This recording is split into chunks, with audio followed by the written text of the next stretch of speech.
Andrej, kāds ir garantijas periods alumīnija tornim? 2 gadi, bet uz presatējām savienojumiem 10 gadi. Uz ko attiecās garantija? Uz tiem defektiem, kas radušies ražošanās vai materiālo kļūdu dēļ. Un uz ko tad neatiecās? Galvenokārt uz tiem defektiem, kas radušies nepreizes lietošanās vai nelēmas gadījuma dēļ.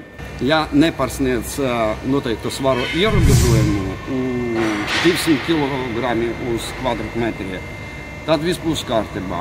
Piemēram, ja uz torņa stāv cilvēks ar saviem darba instrumentiem un vēl tiek uzkrauti kādi materiāli, tad svars var pārsniegt noteikto ierobežojumu un tornis var neizturēt. Patiesībā vajag ļoti pacensties, lai tornis neizturētu. Un visbiežāk bojājumus iegūst nepareizas lietošanas dēļ, kad kaut kas no augstuma krīt tornim virsū vai nav nostiprinātas atbalsta kājas.